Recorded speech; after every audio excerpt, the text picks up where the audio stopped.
Waqtuluhum haitsu thaqiftumuhum. Perangilah mereka di mana saja kamu jumpa dengan mereka. Ayat yang lain justru menyuruh kita berbuat baik pada golongan orang-orang yang tidak beriman juga. Seakan-akan kita berhenti kepada fawailul lil musallin, celaka orang yang salat tutup Quran. Kalau gitu tak perlu salat kita. Tidak mudah orang itu nak pergi menafsirkan Quran hanya membaca 1-2 muka surat lalu esok nak jadi mufassir.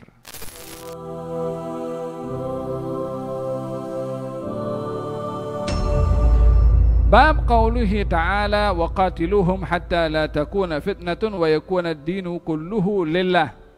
Bab firman Allah, perangilah mereka sehingga tidak berlaku fitnah dan agama secara keseluruhannya adalah milik Allah. An Ibnu Umar, kata dari Abdullah bin Umar, annahu qila lahu, ada orang berkata kepada Abdullah bin Umar, kaifa tara fi qitalil fitnah, bagaimana pendapatmu tentang peperangan fitnah? Qal wa hal tadri mal fitnah? Abdullah bin Umar kembalikan pertanyaan kepada yang bertanya dengan pertanyaan juga.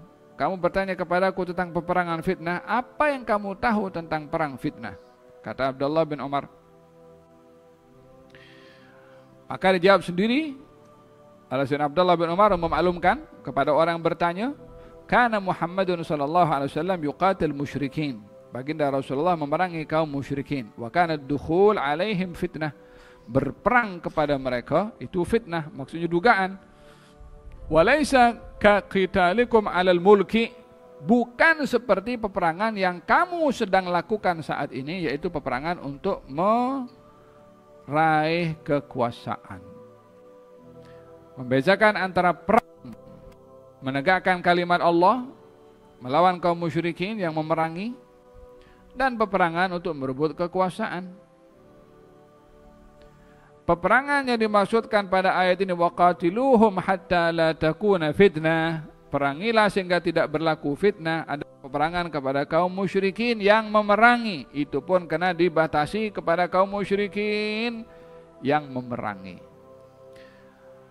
Jadi di dalam Al-Qur'anul Karim terdapat beberapa ayat yang berbicara tentang perang kepada kaum musyrikin. Pada tempat-tempat yang lain, ayat-ayat yang lain, kita justru diperintahkan untuk berbuat baik hatta kepada kaum musyrikin, kepada orang yang bukan Islam. Jadi bagaimana kita akan memahami ayat yang menyuruh kita perang? Ayat yang lain justru menyuruh kita berbuat baik pada golongan orang-orang yang tidak beriman juga. Jadi sebetulnya kita ini nak perang atau nak berbuat baik, kedua-dua adalah perintah dari Allah Subhanahu wa taala dalam Al-Qur'anul Karim. Ya ayuhan nabi jahidul kuffara waghludz 'alaihim. Hai seorang nabi, perangilah orang kafir itu dan tegaslah kamu kepada mereka. Waqtuluhum haitsu thaqiftumuhum. Perangilah mereka di mana saja kamu jumpa dengan mereka. Faham tak?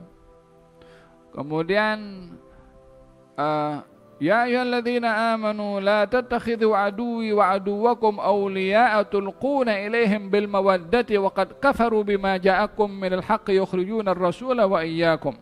Hai orang-orang beriman, jangan kamu jadikan musuh-musuh kamu orang kamu sayangi.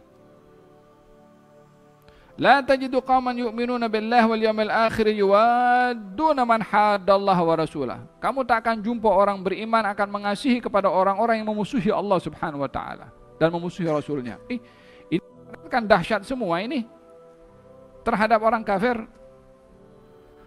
Tapi pada ayat yang sama, pada surat yang lain Allah Subhanahu wa taala berfirman, لا ينهاكم الله عن الذين لم يقاتلوكم في الدين ولم يخرجوكم من دياركم أن تبروهم وتقسطوا إليهم إن الله يحب المقسطين. Allah tidak melarang kamu wahai orang-orang beriman menyikapi orang-orang yang tidak beriman, yang tidak memerangi kamu, yang tidak membantu orang lain memerangi kamu, yang tidak mengusir kamu, untuk kamu berbuat ihsan dan berlaku adil kepada mereka. Jirannya Rasulullah, seorang Yahudi ketika sakit diziarahi oleh Nabi. Baginda mengatakan kepada kerabatnya, wahai kerabatku, aku sudah sampaikan kepada kamu dan kamu tidak beriman, maka aku dengan kamu hanya ada hubungan silaturahim saja. Aku jaga silaturahim ini kepada orang tidak beriman. Di dalam Al-Quranul Karim Allah Subhanahu wa taala berfirman, wa in jahadaka ala an tusyrika bima laysa laka bihi ilmun fala tuti'huma wa sahibhuma fid dunya ma'rufa. Kalau kedua orang tua kamu yang tidak beriman memerintahkan kamu untuk kufur, kamu jangan ikut, tapi kamu berbuat baik kepada kedua orang tua kamu tidak beriman. Jadi kita ini menjika kepada orang tidak beriman macam mana? Nak perang ke atau nak berbuat baik? Di sini kita bila membaca Al-Quranul Karim tidak boleh mengambil hanya sepotong. Seakan-akan kita berhenti kepada fawailul lil musallin, celaka orang yang salat, tutup Quran. Kalau gitu tak perlu salat kita. Quran takamul, saling melengkapi satu dengan yang lain. Oleh sebab itu tidak mudah orang itu nak pergi menafsirkan Quran hanya membaca 1-2 muka surat lalu esok nak jadi mufassir. Tidak semudah itu. Banyak ilmu-ilmu alat untuk memahami Al-Quranul Karim sehingga untuk menjadi mufassir. Jadi perintah untuk berperang kepada orang-orang kafir adalah kepada orang-orang kafir harbi yang memerangi kepada orang Islam. Ya, itu kena tegas. Itu kena perangi. Sehingga mereka menyerah. Bila sudah menyerah tidak boleh kita bunuh. Kita dalam Fathu Makkah, Nabi ketika menawan kota Makkah dan jatuh ke tangan kaum muslimin, di Makkah waktu itu ramai orang-orang kafir, musyrik, masih dibiarkan duduk di kota Makkah, tidak dihalau oleh Rasulullah pada awalnya. Sampailah pada akhirnya Allah turunkan untuk membersihkan kota Makkah daripada orang-orang kafir, tidak dibunuh oleh Nabi. Diberi pilihan untuk beriman atau keluar daripada kota Mekah karena ingin menjaga kota Mekah sebagai kota suci. Tidak dibunuh, tidak dibantai oleh baginda Rasulullah SAW. Dalam peperangan Yahudi Khaybar, mereka merayu kepada Rasulullah agar supaya tidak dihalau daripada perkampungan mereka dan diberi peruntukan korma yang ditanam di kawasan Khaybar dipersetujui oleh Nabi. Tidak dihalau setelah mereka merayu meminta untuk tetap dan diberikan makanan daripada peruntukan korma yang ditanam oleh mereka di Khaybar. Jadi perang kepada orang-orang bukan Islam bukan secara mutlak untuk difahami dengan melengkapkan pemahaman ayat tentang jihad dengan ayat-ayat yang lain yang diperintahkan kita juga berbuat baik kepada non-muslim untuk hidup bersama dan berpegang kepada konsep la ikraha fid din, tidak ada paksaan di dalam agama.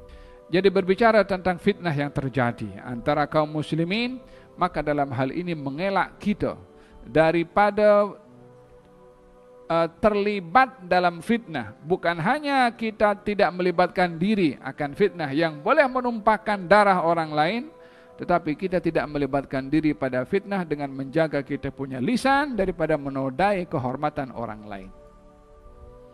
Kelompok yang bertelagah karena kuasa dan saling mengaibkan satu dengan yang lain, Anda jangan kotori lidah dengan mengaibkan orang lain.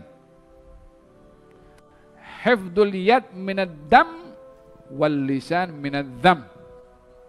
Jaga tangan daripada menumpahkan darah orang dan jaga mulut daripada menodai kehormatan orang. Bila musim-musim tertentu di mana-mana tempat untuk meraih kekuasaan, mula buka aib file, cari fulan ni apa dia punya aib ya. Kalau perlu kita perangkap dia, letakkan CCTV, hantarkan entah apa dia hantarkan, semata-mata untuk menjatuhkan dan menodai kehormatan orang lain. Ambillah sikap dengan kita menjaga tangan dan menjaga mulut. Jangan sampai tergelincir kepada fitnah yang hanya untuk meraih kekuasaan.